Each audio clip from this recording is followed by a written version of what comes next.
Assalamualaikum warahmatullahi wabarakatuh. Kami dari PT Chandra Teknologi akan memaparkan hasil penelitian kami bersama PT LSK dan mengenai produk dongkrak jembatan.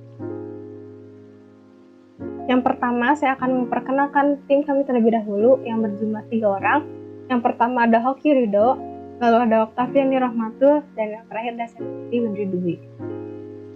Sekilas tentang perusahaan kami, jadi PT Chandra Teknologi adalah salah satu perusahaan manufaktur di bidang otomotif yang berada di Indonesia.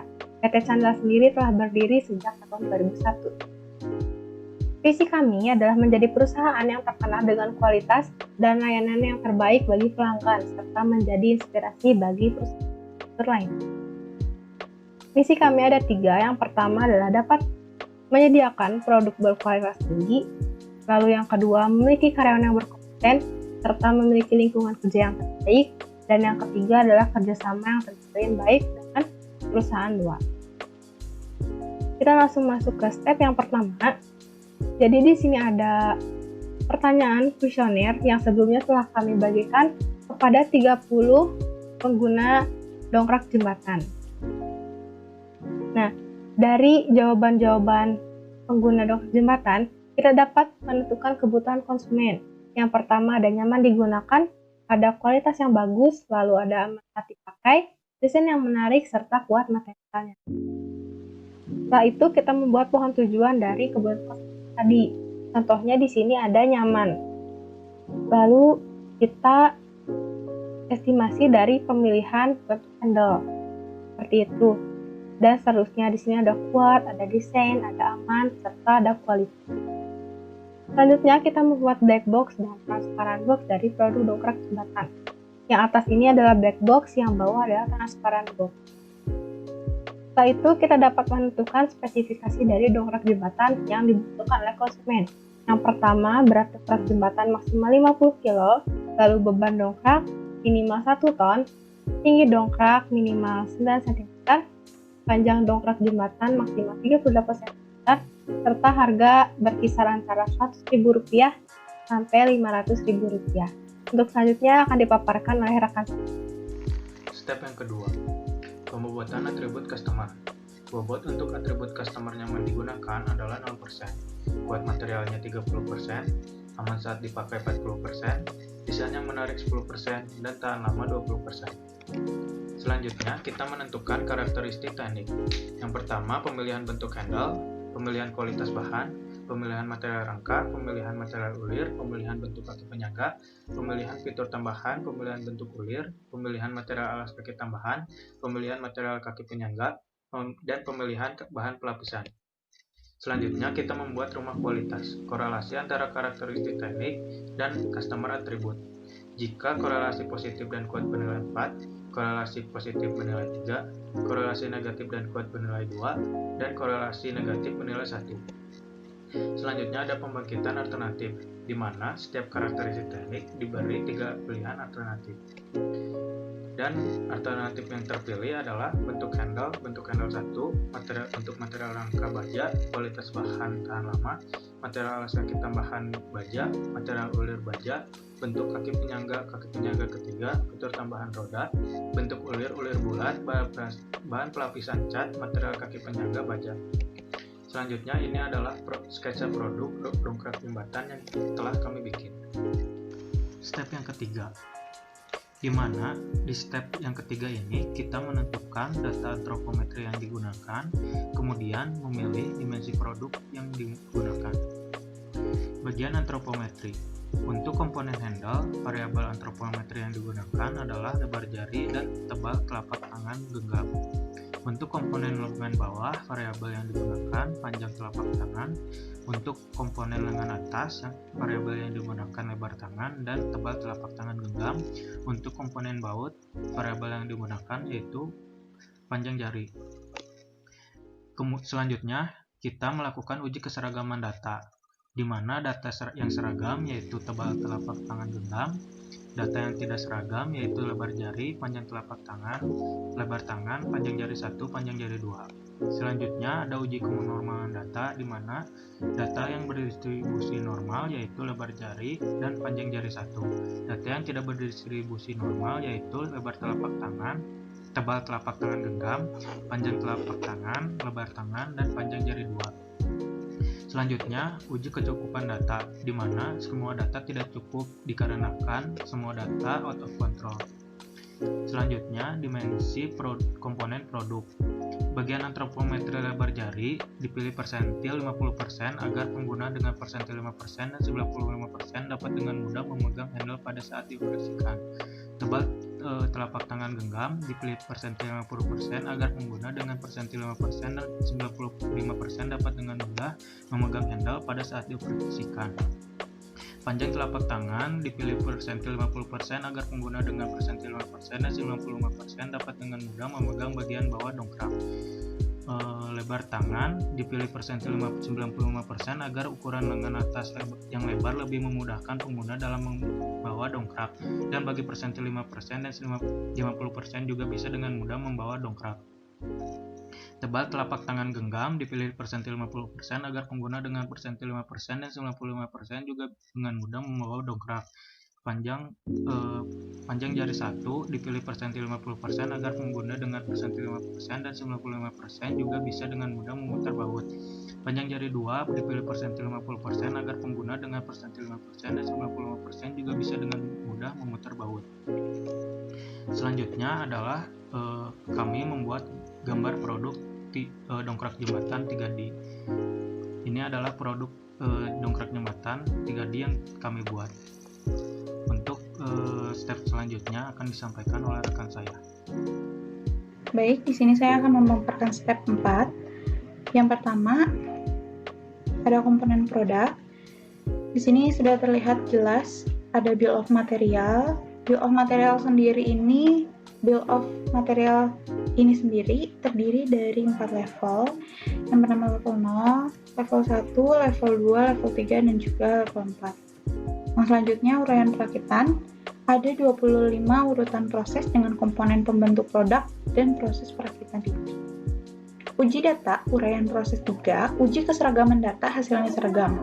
Uji kecukupan data hasilnya data tak cukup karena 12.240,138 lebih besar dari 30.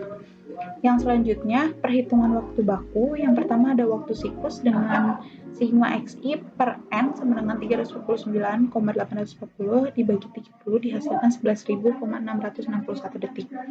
Dan waktu normal P sama dengan 1 dikurangi 0,07 dari jumlah 4 faktor ini dihasilkan 0,93, dan waktu normal sama dengan WS kali P sama dengan 11.661 dikali 0,93 dihasilkan 10.844 detik.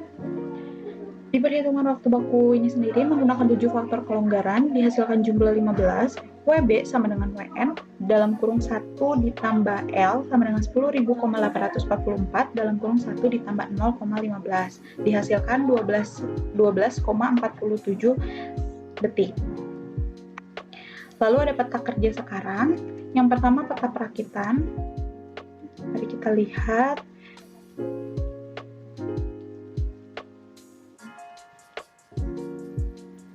Ini dia peta perakitan sekarang.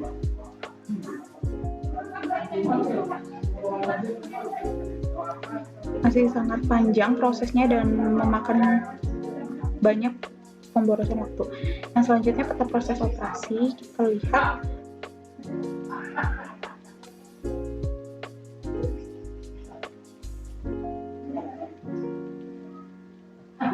Oke, baik. Ini dia proses operasi, peta proses operasi dengan kegiatan operasi jumlah 211 dengan waktu 218,08 menit.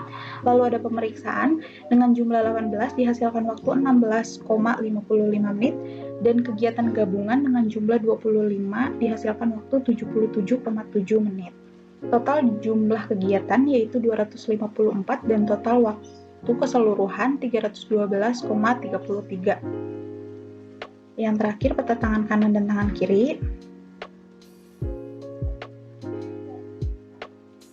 Ini dia peta tangan kanan dan tangan kiri. Ringkasannya, waktu tiap siklus dihasilkan 706,11, jumlah produk tiap siklusnya 1, dan waktu membuat satu produk dihabiskan waktu 706,11.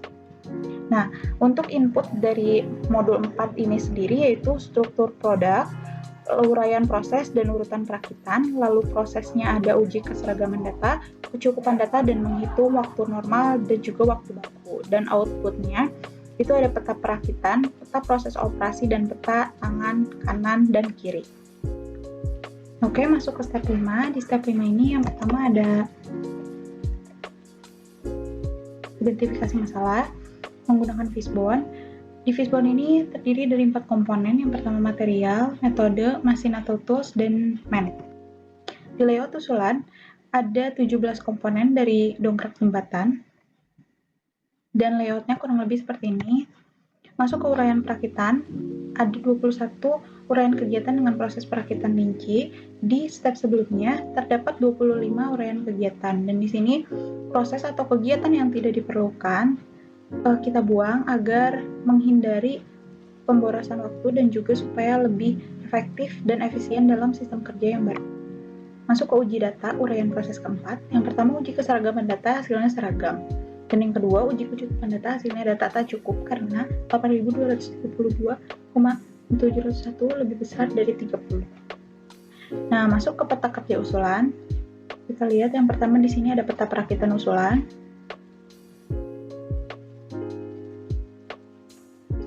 Peta perakitan usulan seperti ini.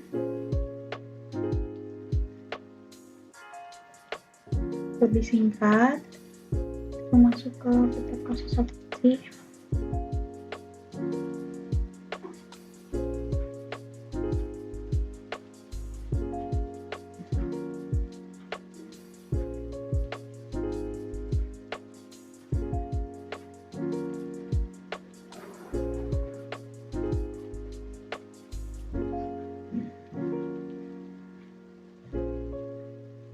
Peta proses operasi kurang lebih sama dengan yang di step 4. Lanjut ke peta tangan kanan dan kiri.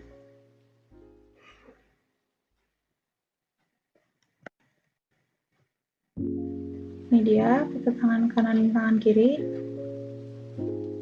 Didapatkan waktu tiap siklusnya 310,01, jumlah tiap siklusnya 1, dan waktu membuat satu produknya yaitu 310,01.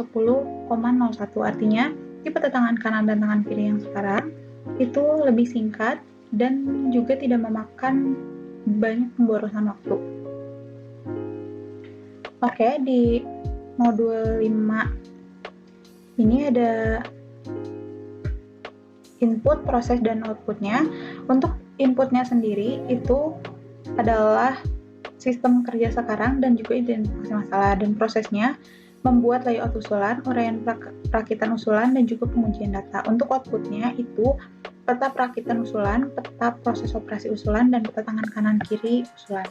Materi yang selanjutnya akan dilanjutkan oleh teman saya. Saya akan memaparkan step ke-6 atau step terakhir. Di sini ada perhitungan performansi antara sistem kerja sekarang dan sistem kerja yang menggunakan metode MOS. Nah, di sini ada perhitungan MOS PTKTK yang sekarang didapatkan waktu normal sebesar 201,24, dan untuk MOS yang usulan didapatkan waktu normal 96,84. Setelah itu kita menghitung waktu baku dengan 7 faktor kelonggaran. Untuk PTKTK yang sekarang didapatkan hasil 231,426, dan yang usulan didapatkan hasil 110,39. Jika dilihat di sini bahwa PTKTK usulan itu memiliki waktu baku yang lebih kecil dengan selisih sekitar 100 detik. Yang berarti bahwa sistem kerja usulan ini dapat mengurangi pemborosan waktu dan efektif untuk diterapkan pada sistem kerja yang baru.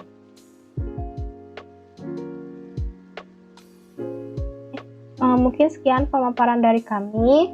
Kami ucapkan terima kasih. Maaf bila ada salah-salah kata. Wassalamualaikum warahmatullahi wabarakatuh.